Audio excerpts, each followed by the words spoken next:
আমি সঞ্জয় কর্মকার সঞ্জয়ের সঙ্গে কিছুক্ষণ ইউটিউব চ্যানেলে সকলকে জানাই স্বাগত। এখনকার প্রতিবেদন, তার প্রতিপাদ্য বিষয়, মাননীয় মুখ্যমন্ত্রী শুভেন্দু অধিকারী কথা রাখলেন এবং প্রাক্তন মুখ্যমন্ত্রী মমতা ব্যানার্জির সঙ্গে তার পার্থক্য বুঝিয়ে দিলেন। এ নিয়েই কথা বলবো কিছুক্ষণ, আলোচনা করব কিছুক্ষণ। আপনারা সবাই জানেন যে বারুইপুর সূর্যপুরে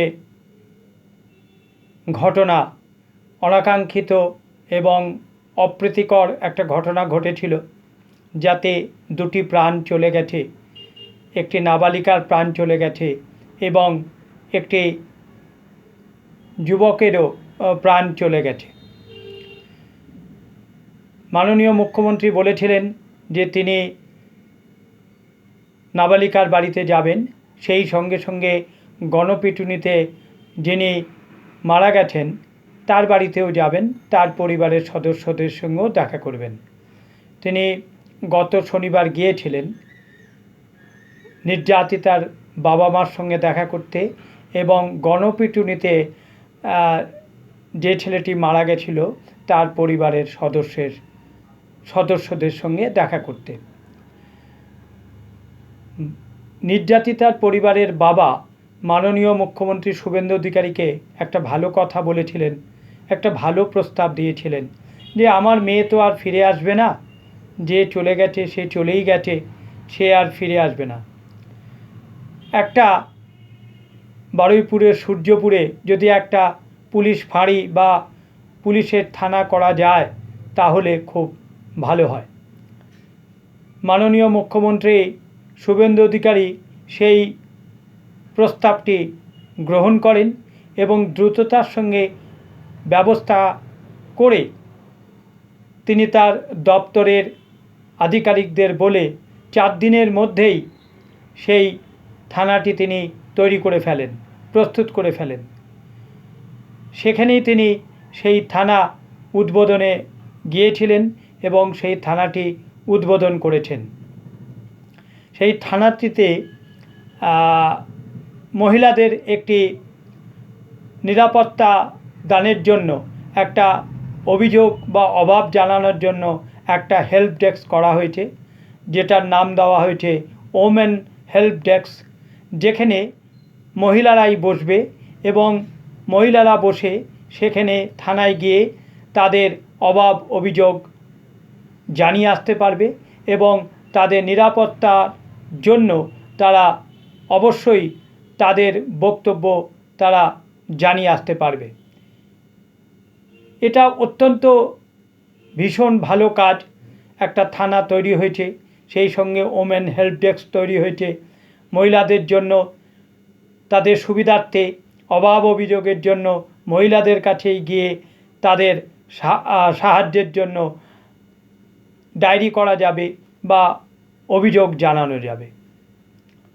কিন্তু এটা ঠিক আছে, নির্যাতিতার পরিবারের কাছে গিয়ে মাননীয় মুখ্যমন্ত্রী তিনি তার সরকারি সাহায্য প্রদান করে এসছেন, কিন্তু তিনি তা বলেননি যে তাদেরকে কত টাকা দেওয়া হলো। তিনি বলেছেন যে সরকার তাদেরকে সাহায্য করলো, নির্যাতিতার পরিবার যদি জানায় বা জানাতে চায় তাহলে তারা জানাবে। সেই সঙ্গে অন্নপূর্ণা ভাণ্ডারের টাকা বা বার্ধক্য ভাতার টাকার ব্যবস্থাও তিনি তাদের জন্য করেছেন। এবং ইন্দ্রজিৎ মণ্ডল যিনি মারা গেছেন গণপিটুনিতে, তার পরিবারের হাতেও গিয়ে, তার মায়ের হাতে গিয়ে 25 লক্ষ টাকা দিয়ে এসছেন এবং তার দাদাকে একটি চাকরি দিয়েছেন, তার অ্যাপয়েন্টমেন্ট লেটার দিয়েছেন ওই বারুইপুর সূর্যপুর থানাতেই, যাতে তার দাদা কাজ করতে পারে, অ্যাপয়েন্টমেন্ট লেটার দিয়ে এসছেন। এই কাজে তাকে সাহায্য করেছে পুলিশ দপ্তরের আধিকারিকরা এবং জেলা শাসক সাহায্য করেছেন। নির্যাতিতার পরিবার এবং গণপিটুনিতে যে ছেলেটি মারা গেছে ইন্দ্রজিৎ মণ্ডল, তার পরিবারও মুখ্যমন্ত্রীর কাজে এবং মুখ্যমন্ত্রীর সাহায্যের মাধ্যমে যথেষ্ট আশ্বস্ত বোধ করেছেন এবং ভরসা পেয়েছেন। তারা বলেছেন যে পুলিশের ব্যবস্থায় তারা খুশি এবং মুখ্যমন্ত্রীর কাজেও তারা খুশি। এই অবধি ঠিক আছে, এটা অবধি একটা অধ্যায়। কিন্তু যেটা বলবো সেটা হচ্ছে, এই যে পুলিশ ফাঁড়িতে চাকরি হলো, মাননীয় মুখ্যমন্ত্রী কৃতিত্ব নিজে নিলেন না, তিনি সে কৃতিত্ব তার স্বরাষ্ট্র দপ্তরের পুলিশ আধিকারিকদের দিলেন।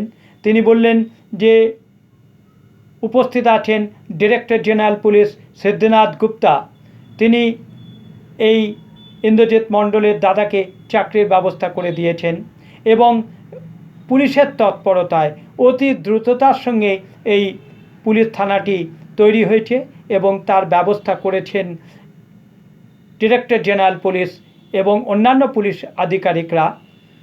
তিনি এই কৃতিত্ব পুলিশ দপ্তরকে দিলেন, জেনে খুব ভালো লাগলো।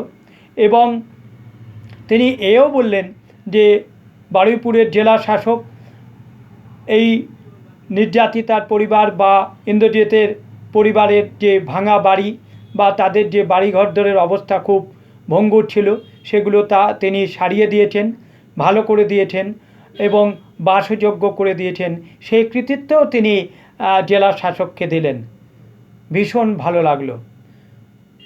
রবীন্দ্রনাথ ঠাকুরের একটা বিখ্যাত সঙ্গীত, তার অমর পংক্তি মনে পড়ছে, রাজা সবারে দেন মান, সে মান আপনি ফিরে পান। রাজা সবারে দেন মান, সে মান আপনি ফিরে পান। তিনি তার দপ্তরের আধিকারিকদের সম্মান দিলেন, তাদের প্রশংসায় ভরিয়ে দিলেন, তাদের কৃতিত্ব দিলেন, তাদের কৃতিত্ব স্বীকারও করলেন এবং জনসমক্ষে তিনি তাদের কৃতিত্ব দিলেন। এটা জেনে খুব ভালো লাগছে। যদিও মাননীয় মুখ্যমন্ত্রীর নির্দেশে এবং নেতৃত্বেই সব কাজ হয়েছে। তিনি আমি করেননি, আমি করে দিলাম, আমি বলে দিলাম, আমি করে দিলাম, আমি টাকা দিলাম। এই যে টাকা দিলেন ইন্দ্রজিতের মণ্ডলের পরিবারকে, তিনি কিন্তু বলেননি আমি দিলাম। আগের প্রাক্তন মুখ্যমন্ত্রী তিনি যা কিছু করতেন বলতেন আমি দিলাম, আমি করে দিলাম, আমি দিলাম, আমি করে দিলাম। অভয়ার কাণ্ডর পরিবারেও তিনি বলেছিলেন 10 লক্ষ টাকা দিতেই পারি, 10 লক্ষ টাকা দেওয়া যেতেই পারে, 10 লক্ষ টাকা দিতেই পারি। যেন মনে হচ্ছে তার পৈতৃক সম্পত্তি থেকে তিনি 10 লক্ষ টাকা নিয়ে এসে অভয়ার পরিবারকে দান করছেন। এবং শুধু তাই নয়, এই যে পুলিশ আধিকারিকদের তিনি সম্মান প্রদর্শন করছেন। এর আগে আমি একটা ভিডিওতে বলেছিলাম যে মাননীয় মুখ্যমন্ত্রী বলেছিলেন কোনো পুলিশকে তুমি বলে সম্বোধন করা যাবে না, তাদেরকে আপনি বলে সম্বোধন করতে হবে। সত্যি সাধুবাদযোগ্য পুলিশ আধিকারিকদের, তারা অত্যন্ত যোগ্য ব্যক্তি, তাদের ন্যূনতম সম্মান প্রদর্শন করা দরকার। আগের প্রাক্তন মুখ্যমন্ত্রী প্রশাসনিক বৈঠকে দাঁড়িয়ে পুলিশ আধিকারিকদের এবং আইপিএস এবং আইএএস অফিসারদের বলতেন, এই তুমি এদিকে এসো, এই তুমি বলো, এই তুমি করো, এই তোমাকে বলে দিলাম, আমি বলে দিলাম বুঝে নাও, আমি বলে দিলাম করে নাও, আমি বলে দিলাম করে দাও। এরকমভাবে বলতেন। কি অদ্ভুত লাগে না? তিনি নিজেকে কি ভাবতেন জানি না। তবে ওই তৃণমূলের দেবাংশু ভট্টাচার্যের কথায়, এবং তিনি স্তাবক পরিবৃত হয়ে থাকতেন, তিনি স্তাবক পরিবৃতা। দেবাংশু ভট্টাচার্য বলেছিলেন যে এই গ্রহের সর্বশ্রেষ্ঠ মানবী মমতা ব্যানার্জি। যাক, কেউ কাউকে সর্বশ্রেষ্ঠ মহামানবী বলতেই পারেন, সেটা তার ব্যক্তিগত অধিকার, সে চর্চায় যাচ্ছি না, সে বিতর্কে যাচ্ছি না। তবে মাননীয় মুখ্যমন্ত্রী শুভেন্দু অধিকারী সেই পার্থক্যটা বুঝিয়ে দিলেন প্রাক্তন আর বর্তমানের মধ্যে। প্রাক্তনের কাজ কীরকম ছিল এবং বর্তমানের কাজ কীরকম চলছে তা বাংলার মানুষ দেখতে পাচ্ছে, বুঝতে পারছে এবং নিশ্চয়ই সকলের কাছে গ্রহণযোগ্য হচ্ছে। এই কথাটা বলেই আমার প্রতিবেদন শেষ করছি। সবাই ভালো থাকবেন, সুস্থ থাকবেন, আনন্দে থাকবেন। সেই সঙ্গে বলি যে আমার চ্যানেলটিকে লাইক করবেন এবং সাবস্ক্রাইব করবেন। প্রতিবেদন ভালো লাগলে অবশ্যই শেয়ার করতে ভুলবেন না।